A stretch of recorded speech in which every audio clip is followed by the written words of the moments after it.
어지러운 정국, 한국 정치가 가야 할 길은 어디인지.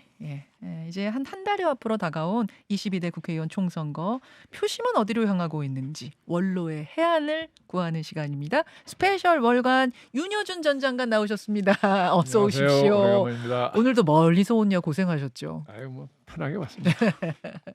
아니 어느새 선거가 한 달여 앞으로 다가왔는데 거대 양당의 공천 상황 쭉 보시면서 지금까지의 총평 어떻게 보셨는지 소감을 좀 말씀해 주신다면요. 글쎄요, 이게 전 잘 모르겠어요. 뭘 하자는 공천인지. 뭘 하자는 공천인지요? 예. 아니 도대체 뭐 대통령이나 여당이나 이 선거가 어떤 역사적 의미가 있는 건지 성격도 부여하지 않고, 음. 그렇죠. 그리고 뭐 김건희 특검법 때문에 그랬다고 알려졌지만 거의 손을 안 대고 왔잖아요. 국민의힘. 지금 조금 지난 다음에 조금 지금 이제 바꾸고 있는 것 같긴 하던데. 예. 예. 그러니까 뭐 그 특별히 뭐 논평할 게 없죠, 뭐. 국민의힘 별로 논평할 게 없고 민주당은 어떻게 보셨어요? 저거는 보니까 이재명 대표가 좀 극단적으로 표현하면 그냥 사당화하려고 그러는 거 아닌가. 어. 저는 그렇게 보이던데요. 지금 양당 모두 예. 점수를 아주 그냥 팍하게 주시네요. 뭐 현실이 그렇지 않습니까? 벌어지는 일이. 어. 예.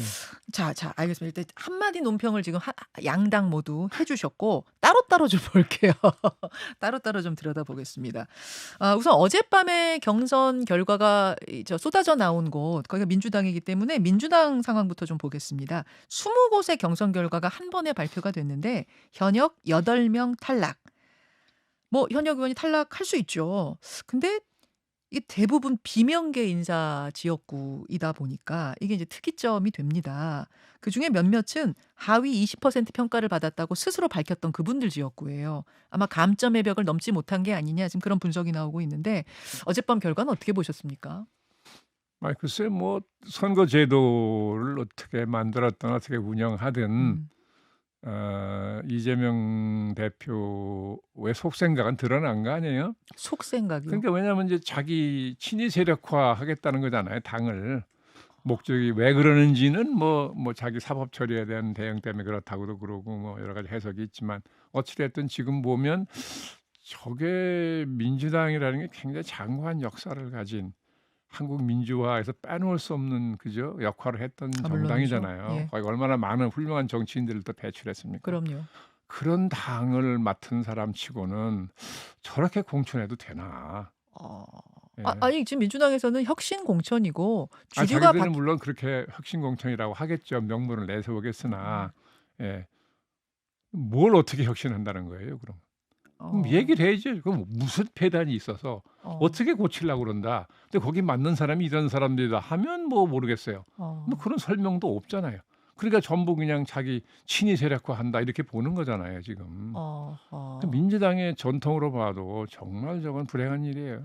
아까 출연하셨던 김성환 의원, 이분 전략공관위원이신데 이분 같은 경우는 그렇게 말씀하시더라고요. 당원들의 어떤 의사가 반영된 시스템 공천이었던 것이다. 당원들이 보기에 이분들, 이 비명계가 정권과 싸우기에 부적절하다라고 판단했기 때문에 이런 결과가 나온 것이다. 이렇게 말씀하셨어요. 그렇게 얘기하면 자기들 눈에 그렇게 보였다는 얘기 아니에요.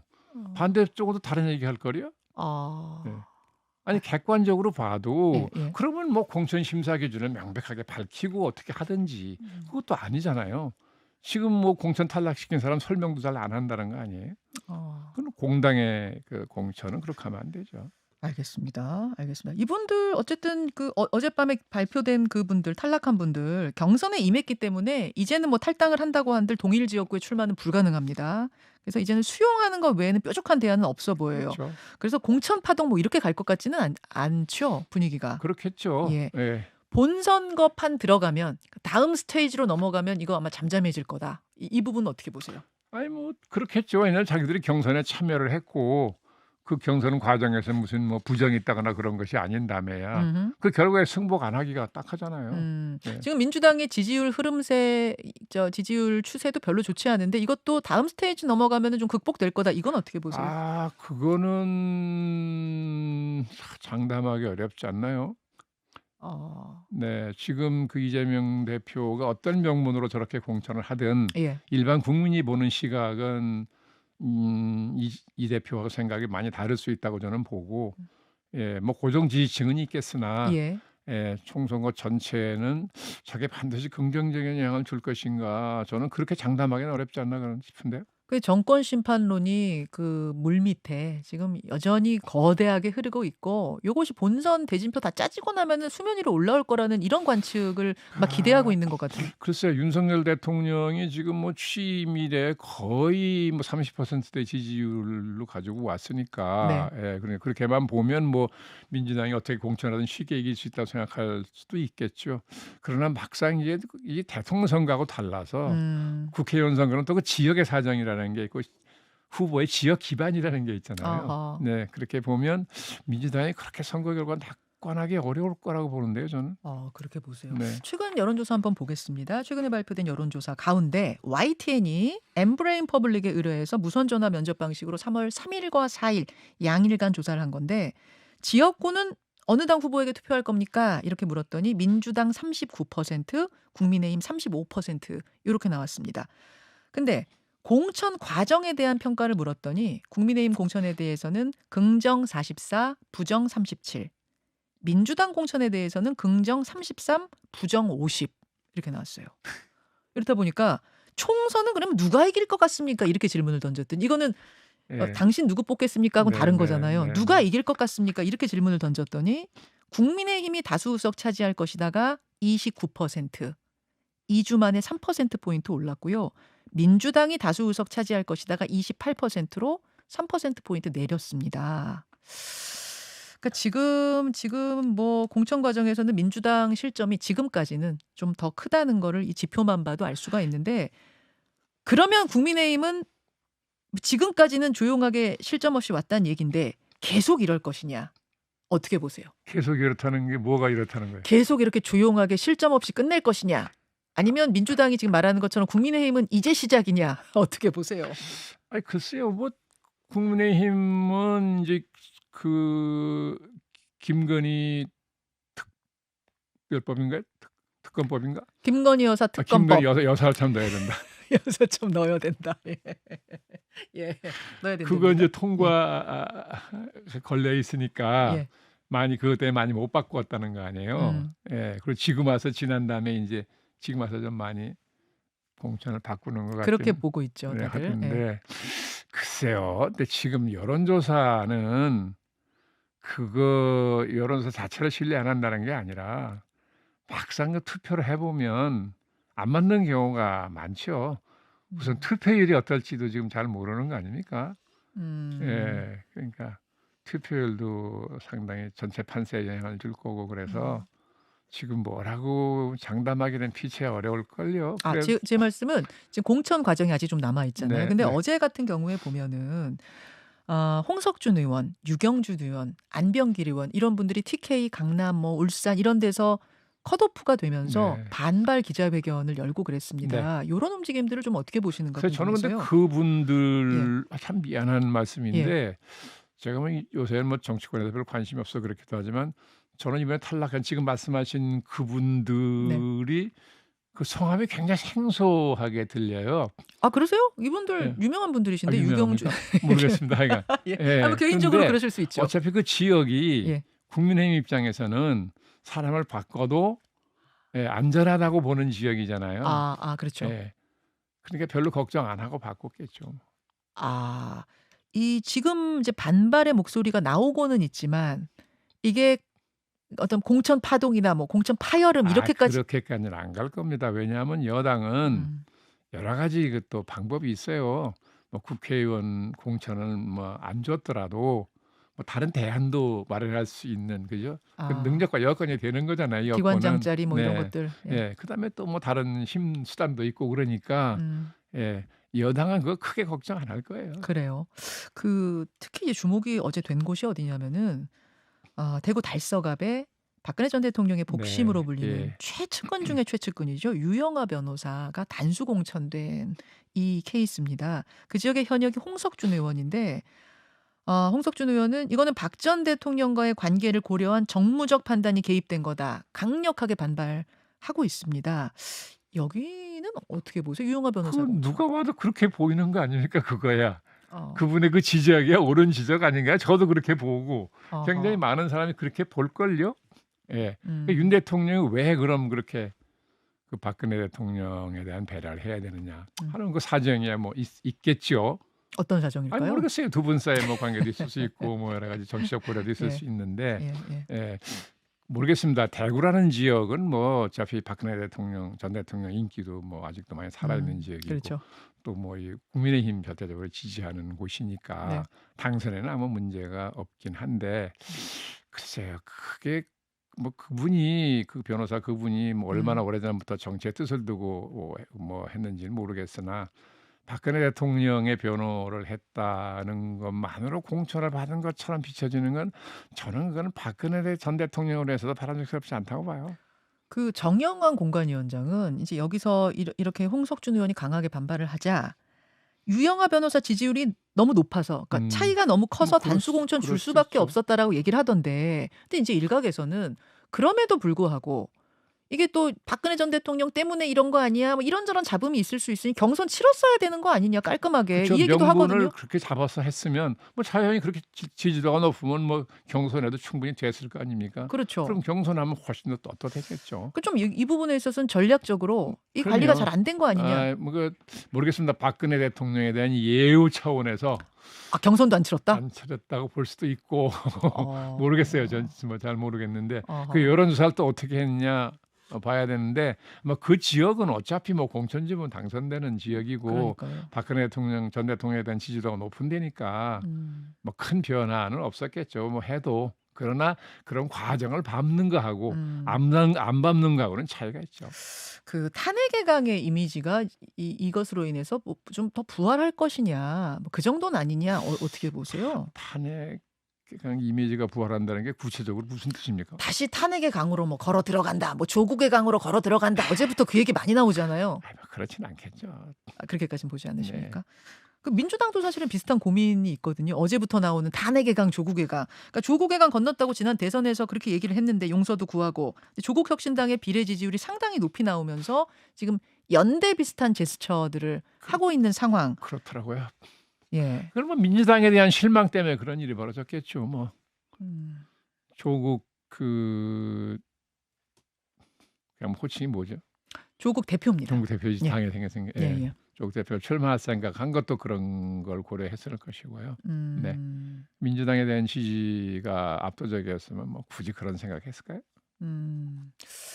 알겠습니다. 알겠습니다. 아, 그 윤 장관님도 공관위원장을 맡으신 적이 있잖아요. 공관위원장은 아니고 공천기획단장을 맡은 아, 일이죠. 조금 다르군요. 공천기획단장. 실무 책임자고요, 저는. 네. 그게 이게 한나라당 시절이었죠. 그렇지요. 2000년 16대 총선 때입니다. 네. 또 공천의 어떤 실무자 역할을 하셨던 건데 그때 그러니까 그 어마무시한 일명 이회창 대학살 이거를 주도한 분이시잖아요. 뭐 제가 주도했다는 건 어폐가 있고요. 결정은 뭐 예. 총재가 하시는 거니까 제가 기획을 한 사람이죠. 기획을 해서 총재가 뭐 완강하게 말도 안 되는 소리 하지 말라고 그러시는 거를 제 기억으로 한 달을 설득했어요. 집요하게. 왜 그렇게까지 하셨어요? 아니 총재께 말씀드리는 건 일관되게 이거예요. 이 총재가 정치권에 들어올 때 국민에게 약속한 게 뭐예요? 새 정치였습니다. 3기임식 구태 정치를 청산하고 해 정치를 하겠다는 명분으로 정치권에 들어오신 거예요. 아하. 그러면 그 약속을 지킬 어떻게 보면 첫 번째 기회인데 예. 그 기회를 살리기 위해서는 그럼 구정치를 어떻게 청산할 건데요? 사람을 그대로 두고 그 상징적 인물도 안 바꾸고 예. 그리고 야당은 많은 수를 못 바꾸니까 상징성이 강한 소수 인물을 바꾸는 겁니다. 그래서 6명을 딱 냈더니 천만에가 당신 미쳤구만. 그때 누구 바꾸셨었죠? 그때 김윤환, 이기택 그때 당이 두 산맥이었거든요. 예. 김윤환 산맥과 이기택 산맥으로 되어 있어요. 총재가 덜 보고 이 사람아 지금 당이 김윤환 산맥과 이기택 산맥으로 구성되어 있고 나는 그 위에 그냥 꼭대기에 앉아 있는 사람이잖아. 아하. 근데 이 사람은 동시에 그 양대 파벌의 보스를 잘라 당신 정신 나간 사람 아니야. 그래서 제가 알았어요. 안심하세요. 그 세력은 이념적인 결사가 아니고 그 보스의 정치적 장래를 보고 뭉쳐 있는 사람들이기 때문에 총재님이 무서운 카리스마를 보여주면 총재님께 다 옵니다. 그걸 왜 걱정하세요? 그래도 못해. 그래도 못해 그러셨어요. 그거 어떻게 제가 설득하셨어요? 한 달을 설득했어요. 아. 그 국민과 역사 앞에 배신할 거냐? 아하. 예? 이걸 결사적으로 할 거냐? 아. 선택하세요. 예. 뭐 제일 집요하게 나중에는 뭐 알았어 하자. 그러지. 그렇게 해서 물갈이, 한 달 대폭 됐습니다. 물갈이, 예. 대학살이라고 불리는. 그래서 그때 이제 등판한 아니 분들이 뭐 남경필 지사 이런 예, 분들. 언론은 그 전까지 막 계획하라고 그러더니 예. 정작 계획을 하니까 학살이라고 일면 톱컷 제목이 대학살이에요. 그랬었죠. 저는 원흉이라고 제목을 달았어요. 원흉이라는 건 나쁜 짓 했을 때 우두머리가 원흉이잖아요. 원흉, 윤여준 이렇게. 원흉이 그러니까 저는 내가 무슨 나쁜 짓 한 것도 아니고 원흉. 아하. 원흉이라면 총재가 원흉이지. 그렇게 과감한 공천, 그러니까 뭔가 새 정치를 국민들께 보여주는 이런 공천이 필요하다는 소신이 있으신 거군요. 그때 시대를 바꿔야 되니까요. 시대를 지금 가치관을 가지고 그 소신을 가지고 지금의 양당 공천을 바라보면 이제 마음에 안 드시는 거예요. 마음에 안 드는 정도가 아니죠. 뭐 이게 무슨 뭘 표방하는 공천인지 모르겠어요. 윤 대통령만 하더라도 네. 자신의 임기 5년이 네. 한국 정치사에서 어디에 해당하는 기간이냐. 이런 역사의식이 있어야 돼요. 그러니까 나한테 부여된 소명이 뭐냐 그럼. 예. 난 이거라고 생각한다. 예. 그러니까 국민에게 이런 소명의식을 가지고 할 텐데 네. 그러기 위해서는 난 이거 우선적으로 해야 된다. 나머지는 요담 대통령이 하면 된다. 이걸 하기 위해서 저한테 힘을 주십시오. 이렇게 하면 국민이 왜 그 힘을 안 주겠어요. 근데 지금까지 윤 대통령이 그런 거 제시한 일 있어요? 없어요. 그래 지지도가 맨날 30%에 있는 거 아니에요? 아니 뭐 3대 개혁 얘기하고 그런 거 있죠. 연금 개혁 무슨 개혁 옛날부터 내려오는 계획이고 그 계획은 지금 한다 그랬지만 지금 손도 못 대고 있는 거잖아요. 안 그렇습니까? 예, 그 사실 그렇죠. 예. 그게 처음에 그거 얘기할 때 제가 이 양반이 저게 어떤 일인지 모르고 저렇게 큰 소리 치는구만. 예. 못할 거다라고 생각했지만 물론 뭐 정말 쉬운 과제는 아니고 나중에 골마 터질 때가 돼야만 뭐가 밖에도 바뀌겠죠. 그건 이제 처음부터 얘기했던 네. 거지만 지금 잘 안 되고 있고 이번 총선을 맞이해서는 또 다른 시대 정신, 어떤 커다란 시대 정신을 좀 제시했었어야 되는데 그게 안 보이는 공천이었다. 없잖아요. 취임해서도 그걸 한 일이 없고, 맨 자유만 얘기하지만. 만약 그럼 이번에 공관위원장, 국민의힘 공관위원장을 윤여준 전 장관이 맡았다 하면 어떻게 하셨을 것 같은데요? 만약은 대답하지 않겠습니다. 그럼 만약자 빼고 어떻게 하셨을 것 같은데요? 일단은 뭔가를 제시하고 그 방향에 맞는 사람들로 바꿨을 것이다. 근데 지금 뭐 당이 지도 체제가 저런 상태에서는 못 해요. 왜요? 그 통과되겠어요? 제가 얘기한 대로. 지금 지도 체제가 뭐 어떤데요? 예를 들면 윤석열 대통령이나 뭐 한동훈 비대위원장이 제가 설사했던 공천안을 제시한다고 그랬을 때 그걸 수용하겠냐는 거예요.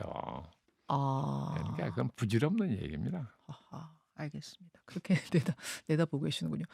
그럼 민주당 같은 경우는 지금 말씀하신 것처럼 우리는 지금 물갈이를 하고 있고 혁신 공천하고 있고 쳐내고 있다. 이 부분에 있어서는 명분과 포장은 그렇게 하는데 누가 봐도 저건 이재명의 사당화를 위한 포석이잖아요. 시스템 공천하고 있다 하는데 시스템이 어떤 시스템이냐가 문제지. 시스템이 있겠죠 내부에. 어떤 국민이 생각하는 시스템하고 다른 거잖아요. 그거는. 그렇군요. 만약 그 민주당의 지휘봉을 지셨다 하면 어떻게 지금은 바꾸세요? 만약에는 대답 안 한다. 만약에 빼라 그러셨지. 민주당의 지휘봉을 잡았다 하면은 그럼 야당이잖아요. 지금 야당인데 사실 거대 야당이에요. 이런 상황 속에서 거대 야당인데 야당이 여당은 이제 여당이 돼야 되잖아요. 야당 입장에서 여당이 집권해야 될 거 아니겠습니까? 그리고 이재명 대표 같은 경우에는 다음 대선도 노리고 있는 상황이고요. 그러면 지금 국민이 원하는 게 뭐냐? 시대적인 상황이 요구하는 게 뭐냐? 이거를 정리해서 국민에게 제시해야죠. 지금 시대적 상황이 국제적으로는 이렇고 국내적으로는 이렇다. 그러니까 우리 과제가 이거라고 난 생각한다. 이 과제로 해서는 이런 일을 해야 된다. 내가 이거 하겠습니다. 뭐 이런 걸 체계적으로 제시해야 되는데 이재명 대표도 그런 거 제시한 일 없잖아요. 지금까지. 사실 이제 이런 얘기들을 해요. 이재명 대표는 지금 당의 주류가 아니라서 이번 총선을 통해 주류 교체 작업 뭐 이런 것들 하는 게 어떻게 보면 자연스럽다. 그래야 대선으로 갈 수 있다. 이런 얘기들을 하는 분석가들. 주류 교체를 할래도 그렇죠. 뭘 하겠다는 건지를 자신의 정치적 포부, 그 포부를 달성하기 위한 뭐 전략이든 기획이든 정책이든 뭘 내놓고 그런 표를 달라고 그래야죠. 알겠습니다. 하여튼 이 공천 상황 보면서 굉장히 지금 실망이 크신 것 같은데요. 저는 그래서 요새 아예 뭐 체념을 해서 유심히 보지도 않아요. 그 이 질문이 그러면은 성립할지 어떨지 모르겠습니다만 지금 양당 대표들의 어떤 리더십 스타일, 그러니까 한동훈, 이재명 두 사람의 리더십 스타일을 좀 비교해 본다면 어떻습니까? 근데 그 리더십이랄 게 있나요? 아 오늘 너무 시니컬하신 거 아니 아니에요? 시작하는 게 아니라 예, 지금 한동훈 비대위원장은 그야말로 비대위원장이에요. 비대위원장이죠. 선거 끝나면 비대위원장 임기 끝나잖아요. 예, 본인은 이제 끝나면 바로 당을 떠난다는 거 아닙니까? 그래서 뭐, 이번에 출마도 안 했잖아요. 예, 뭐 잠깐만 유학 간다는 뭐 얘기도 유학 있고 간다는 뭐, 설도 예, 있고 예, 또 아니 예, 뭐 국무총리로 갈 거라는 설도 뭐, 있는 모양이 되는데 어디로 가든 하여간 어허, 이제 본인은 현실 정치 몸을 담고 있을 사람이 아니잖아요. 음, 예. 그럼 이재명 대표 스타일은요? 글쎄요. 이재명 대표도 뭐 지금 글쎄 그냥 자신의 그 지금 사법 처리 문제가 걸려 예, 있잖아요. 이른바 방탄 뭐 예, 예. 여기에 지금 전부 신경이 가 있는 거 아니냐. 아, 예. 그걸 막기 위해서 지금 여러 가지 포석을 하는 거라고 국민의 눈에 비춰지는 거잖아요, 지금. 예, 예, 그러니까 당을 어떻게 바꾸든지 간에 그게 무슨 국가의 장래나 당의 미래를 위해서 하는 개혁이라기보다는 음, 본인의 안전을 도모하기 위해서 친위 세력 만드는 거라고 비춰지는 거 아니에요, 지금 국민들한테. 본인 뭐 아니라고 해도 지금 그렇게 그렇게 비춰지지 비춰지는 않느냐. 거죠. 그 한동훈 비대위원장 총선 이후 행보는 어떻게 전망하세요? 이미 뭐 정치인 됐는데 본인이 뭐 끝나면 조금 더 먼 전망, 떠난다고 예? 장기 전망.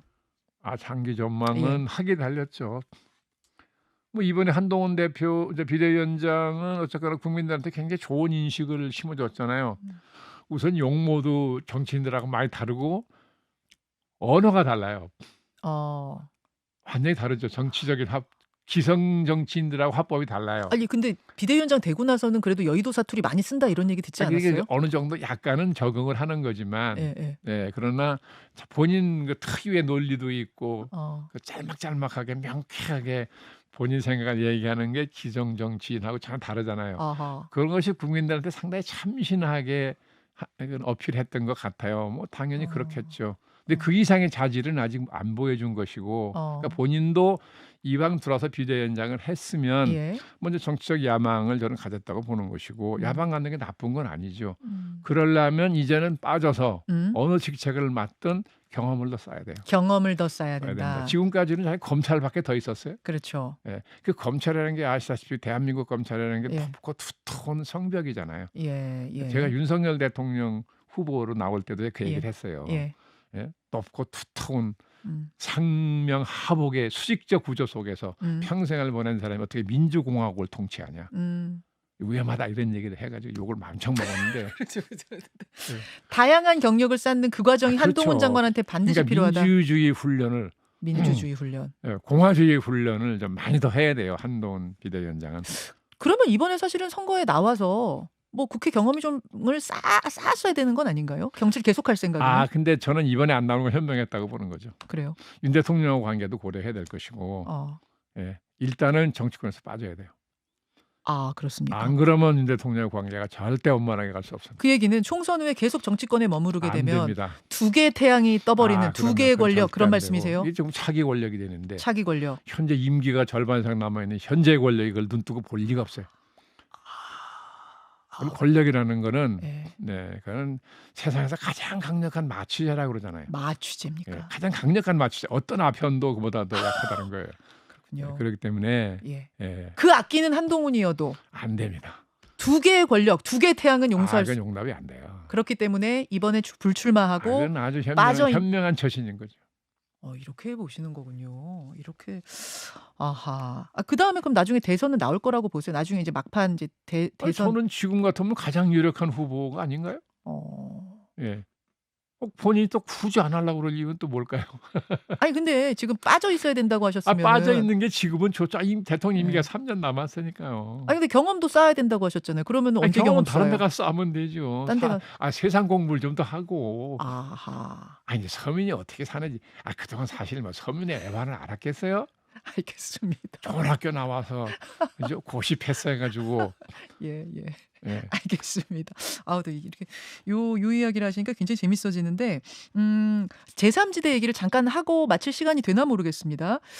지금 거대 양당 모두 마음에 들지 않는다 하는 유권자가 사실은 최대 40%에 이르렀단 말입니다. 네. 이분들에게 대안을 제시하기 위해서 등장한 세력이 개혁신당과 새로운 미래인데 뭐 조국혁신당의 경우는 좀 달라요. 민주당과 함께한다. 매운 민주당 컨셉이기 때문에 여기는 살짝 좀 다릅니다.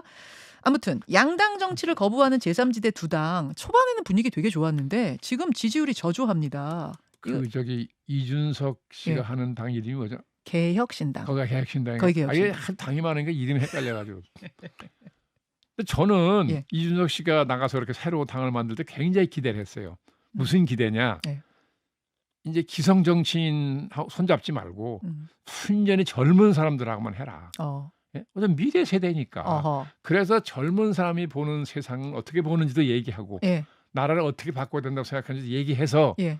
우선 젊은 사람들의 지지만 받아도 상당히 유의미한 세력이 될 수 있을 거라고 봤어요. 예.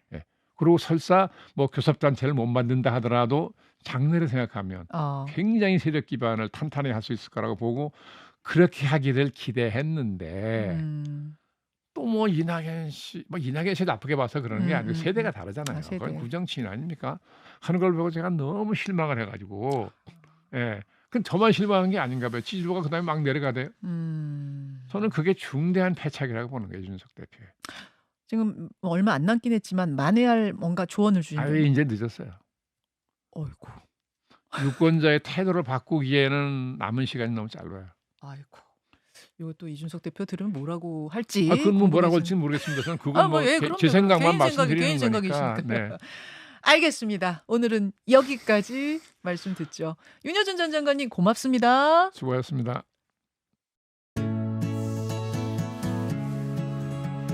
김현정의 뉴스쇼는 시청자 여러분의 참여를 기다립니다. 구독과 좋아요, 댓글 잊지 않으셨죠?